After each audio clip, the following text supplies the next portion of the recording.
Hey guys, Donna Bradley here. That noise you hear in the background is my grandson, so I'm just going to shut this door to kind of help with the situation. So I'm just popping on real quickly because I had an experience earlier and I really felt that God wanted me to share it. I was sitting in the chair and I started to doze off, and when I did, I saw a field of black-eyed Susies, and all their petals were drooping to the ground. And so I Googled to find out why that would be, because I had never noticed that happen with black-eyed Susies. And what it said was that if their petals are drooping, they're lacking moisture. So I was pondering it, and I looked up a couple other things as well. I looked up what the meaning of black-eyed Susies was, and it was encouragement and motivation. Some of their interesting facts were that they can be poisonous to small animals and should be kept away from small children because the sap can get on their skin. And so I just found this quite interesting. And so I was at the time, my daughter was on her way over, and she had come in, and I tried to have a discussion with her about something, and she was really agitated with me and got really angry. So when she left, God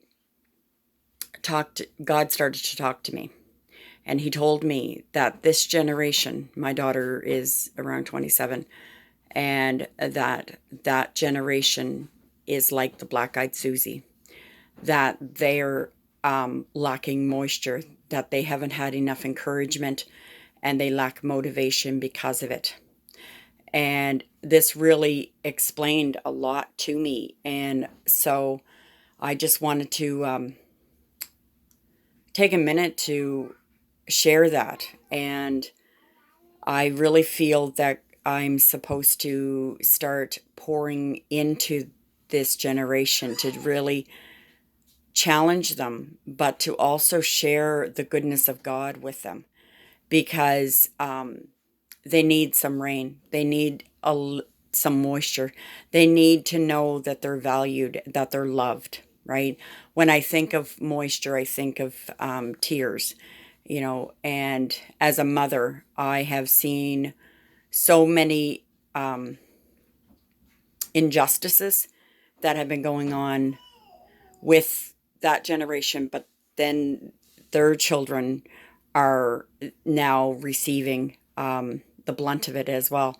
And so the interesting fact about the black-eyed Susies not being exposed to little children was really interesting to me, because I have been advocating for several years with families that are in crisis and trying to help them, trying to motivate them, trying to encourage them. And I got, honestly, just completely, at the end of it, just burn out from it, because it wasn't what they needed. Not that level. That wasn't like, because I would go in at the household management level and try to show them, how to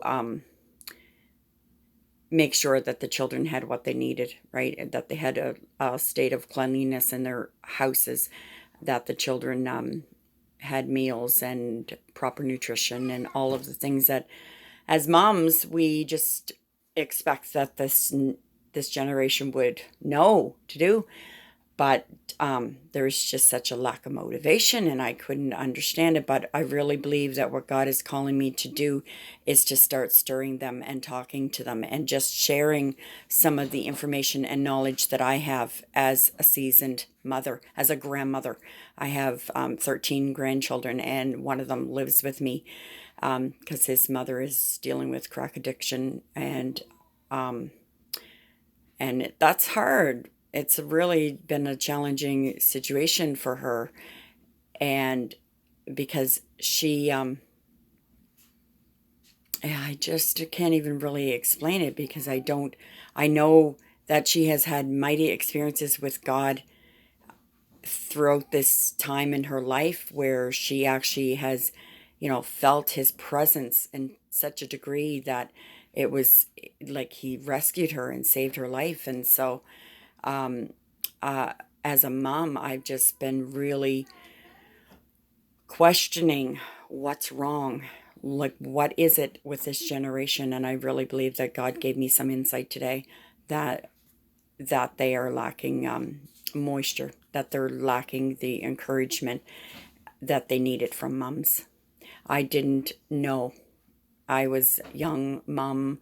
I was a single mom. Went to go to university when my baby went to kindergarten. I was a busy mom, but I did for them instead of making accountability and responsibility. So because of the things that I didn't do, because of that, I have a greater understanding of the importance of it, because it's you had to have passed it on to the next generation for them to have the skills to help the children, to be there as parents. And so when you are, discouraged, then you're going to turn to other substances. And so I see a lot of substance abuse in this generation. I just see, and even with, the legalization of weed. I mean, it was already so popular among this age group, you know, and um, and so now they feel validated and feel like that it's okay, right? Because the government has, in their eyes, approved it for them to do their thing. Um, but it's coming against family values and family traditions, and it's affecting the children. It's severely affecting the children. And as a strong proponent for children's rights to live a happy, healthy life, that they only get a childhood for so long, and once their childhood's gone, then they are, then they're either going to repeat a cycle of poverty, or they're going to learn better. And I want them to learn better. I want them to learn that they're of great value. And unfortunately, a lot of child protection issues are happening right now in the city of St. John. And I'm not sure, in different, like in all of New Brunswick, if it's the same, but I suspect that it is.